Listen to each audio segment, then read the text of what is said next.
ವಸತಿ ಇಲಾಖೆಯಲ್ಲಿ ಭ್ರಷ್ಟಾಚಾರ ಆಗ್ತಾ ಇದೆ. ಗೋಪಾಲಕೃಷ್ಣ ಬೇಳೂರು, ಬಿ ಆರ್ ಪಾಟೀಲ್ರು, ರಾಜು ಕಾಗೆ ಎಲ್ಲರೂ ಒಬ್ಬರಾದ್ಮೇಲೆ ಒಬ್ರು ಹೇಳ್ತಾ ಇದ್ದಾರೆ. ಒಂದು ಚರಂಡಿನೂ ಕಟ್ಟಕ್ಕಾಗ್ತಿಲ್ಲ.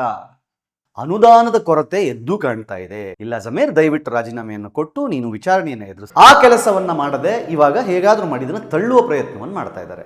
ಅವ್ರು ಸರಿ ಇಲ್ಲ ಅಂತ ನೀವು ಕೆಳಗಿಳಿಸಿದ್ರಿ, ನೀವು ಬಂದ ಮೇಲೆ ಏನ್ ಮಾಡ್ತಾ ಇದ್ದೀರಿ?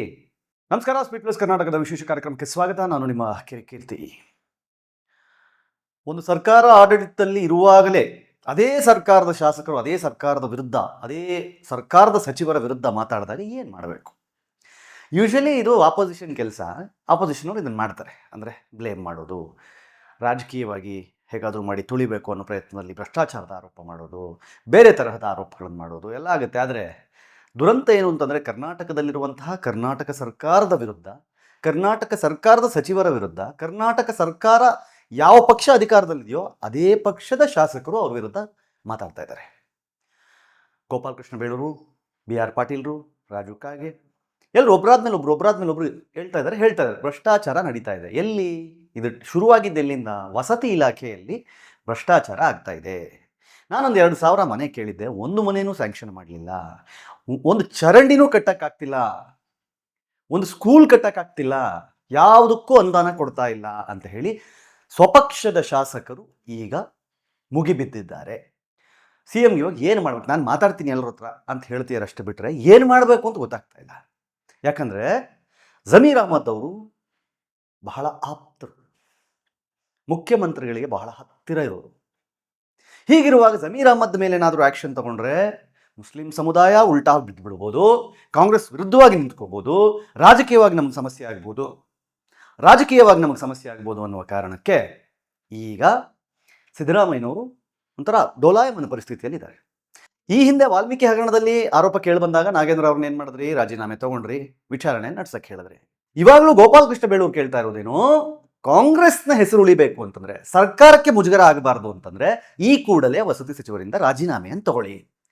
ನಾಳೆ ಅವ್ರೇನು ತಪ್ಪು ಮಾಡಿಲ್ಲ ಅಂತ ಪ್ರೂವ್ ಆದರೆ ವಾಪಸ್ ತಗೊಳ್ಳೋಕೆ ಅವಕಾಶ ಇದೆ. ಅವಾಗ ಇನ್ನೂ ಅದ್ರ ವ್ಯಾಲ್ಯೂನೂ ಜಾಸ್ತಿ ಆಗುತ್ತೆ. ಇದನ್ನೇ ಇವಾಗ ನಾವು ಹೇಳ್ತಾ ಇರೋದು. ಒಬ್ಬರ ಮೇಲೆ ಆರೋಪ ಬಂದಾಗ, ನಾನು ಹೇಳ್ತಾ ಇರೋದು ಆಪೋಸಿಷನ್ ಪಾರ್ಟಿಯವರು ಆರೋಪ ಮಾಡಿದಾಗಲೇ ರಾಜೀನಾಮೆಯನ್ನು ಕೇಳ್ತಾರೆ, ರಾಜೀನಾಮೆಯನ್ನು ಕೊಡ್ತಾರೆ. ಆದರೆ ಇಲ್ಲಿ ಸ್ವಪಕ್ಷೀಯರೇ ಹೇಳ್ತಾ ಇರೋದ್ರಿಂದ ಅಲ್ಲಿ ಭ್ರಷ್ಟಾಚಾರ ನಡೀತಾ ಇದೆ. ಆಯ್ದ ಕೆಲವರಿಗೆ ಮಾತ್ರ ಮನೆಗಳು ಸಿಗ್ತಾ ಇದೆ.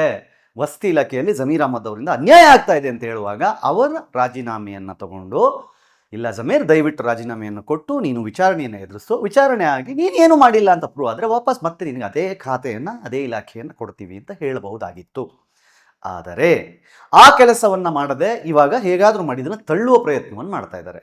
ನಾವು ಯೂಶ್ವಲಿ ಹೆಂಗೆ ನೋಡ್ತೀವಿ ಅಂತಂದರೆ, BJP ಅಧಿಕಾರದಲ್ಲಿದ್ದಾಗ JDS ಮಾತಾಡೋದು, ಕಾಂಗ್ರೆಸ್ ಮಾತಾಡೋದು, ಅಥವಾ ಕಾಂಗ್ರೆಸ್ ಅಧಿಕಾರದಲ್ಲಿದ್ದಾಗ JDS ಮಾತಾಡೋದು, BJP ಮಾತಾಡೋದನ್ನು ಕೇಳಿದ್ವಿ.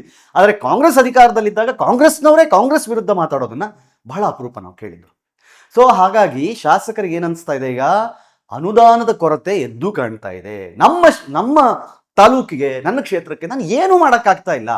ಸೊ ಹಾಗಾಗಿ ನನಗೆ ಅನುದಾನಗಳು ಬೇಕು, ಒಂದು ಕಡೆ ಏನೋ ಒಂದಿಷ್ಟು ಮನೆ ಕಟ್ಟಿಸ್ಕೊಡ್ಬೇಕು, ಊರಲ್ಲೊಂದು ಚರಂಡಿ ಮಾಡಬೇಕು, ಯಾವುದೊಂದಿಷ್ಟು ಶಾಲೆ ಅಭಿವೃದ್ಧಿ ಮಾಡಬೇಕು, ಸಾಕಷ್ಟು ಕೆಲಸಗಳಿರ್ತವೆ ಗ್ರಾಮಗಳಲ್ಲಿ, ಅದನ್ನೆಲ್ಲ ಮಾಡಿಸ್ಬೇಕು, ದುಡ್ಡಿಲ್ಲ. ಒಂದು ಕಡೆ ಹೋಮ್ ಮಿನಿಸ್ಟರ್ ಸ್ಟ್ರೈಟ್ ಅವೇ ಹೇಳ್ತಿದ್ದಾರೆ, ಇಲ್ಲ ಬೊಕ್ಕಸದಲ್ಲಿ ದುಡ್ಡಿಲ್ಲ, ನಾವು ಯಾವುದಾದ್ರು ಒಂದು ಪ್ರಾಜೆಕ್ಟ್ ಇಟ್ಕೊಂಡು ಕೇಂದ್ರ ಸರ್ಕಾರಕ್ಕೆ ಹೋಗೋಣ, ಅವರೇನಾದರೂ ದುಡ್ಡು ಕೊಟ್ಟರೆ ಮತ್ತೆ ನಾವು ಅದನ್ನು ಇಲ್ಲಿ ಬೇರೆ ಬೇರೆ ವಿನಿಯೋಗಿಸೋಣ, ಅಲ್ಲಿ ದುಡ್ಡಿದೆ. ಸರಿ, ಎಲ್ಲೋಯ್ತು ಸ್ವಾಮಿ ದುಡ್ಡೆಲ್ಲ? ಹೌದು, BJP ಅವರು ಸರಿ ಇಲ್ಲ ಅಂತೇಳಿ ನಾವು ಕೆಳಗಿಳಿಸಿದ್ವಿ ಅಂದ್ರಲ್ಲ, ಸರಿ, ಅವರು ಸರಿ ಇಲ್ಲ ಅಂತ ನೀವು ಕೆಳಗಿಳಿಸಿದ್ರಿ, ನೀವು ಬಂದ ಮೇಲೆ ಏನು ಮಾಡ್ತಾ ಇದ್ದೀರಿ? ನೀವು ಯಾಕೆ ಹೀಗೆ ಮಾಡ್ತಾ ಇದ್ದೀರಿ?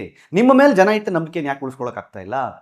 ಇದು ನಾವು ಕೇಳ್ತಿರೋ ಪ್ರಶ್ನೆ ಅಲ್ಲ, ಜನಗಳು ಕೇಳ್ತಿರೋ ಪ್ರಶ್ನೆ. ಈ ಕ್ಷಣಕ್ಕೆ ಮಾಡಬೇಕಾಗಿರೋದು, ಗೋಪಾಲಕೃಷ್ಣ ಬೇಳೂರು ಅವರು ಹೇಳ್ತಾ ಇರೋ ಹಾಗೆ ವಸತಿ ಸಚಿವರ ಹತ್ರ ರಾಜೀನಾಮೆಯನ್ನು ತಗೊಂಡು ವಿಚಾರಣೆ ಎದುರಿಸಕ್ಕೆ ಬಿಟ್ಟು, ಆಗಲಿ, ಏನೂ ಆಗಿಲ್ಲ ಅಂತಂದರೆ ಏನೂ ಆಗಿಲ್ಲ, ಅಷ್ಟೇ, ಮುಗಿದೋಯ್ತು, ವಾಪಸ್ ಬರ್ತಾರೆ, ಮತ್ತೆ ಇದ್ದಿದ್ದೆ. ಆದರೆ ಇವತ್ತು 4 ಶಾಸಕರು ಎದ್ದಿದ್ದಾರೆ. ನನ್ನ ಪ್ರಕಾರ ಇದರ ಸಂಖ್ಯೆ ಇನ್ನೂ ಜಾಸ್ತಿ ಆಗುತ್ತೆ. ಒಬ್ಬೊಬ್ಬರೇ ಸೇರ್ಕೋತಾರೆ. ಇದರಲ್ಲಿ ಹೈಕಮಾಂಡ್ ಇಂಟರ್ಫಿಯರ್ ಆಗಬೇಕಾಗಿ ಬರುತ್ತೆ. DK ಶಿವಕುಮಾರ್ ಅವರು ವಾರ್ನ್ ಮಾಡಬೇಕಾಗಿ ಬರುತ್ತೆ. ಈ ಥರದ್ದೆಲ್ಲ ಪರಿಸ್ಥಿತಿಗಳನ್ನು ನಾವು ಮುಂದಿನ ದಿನಗಳಲ್ಲಿ ನೋಡೋದು ಖಾಯಂ.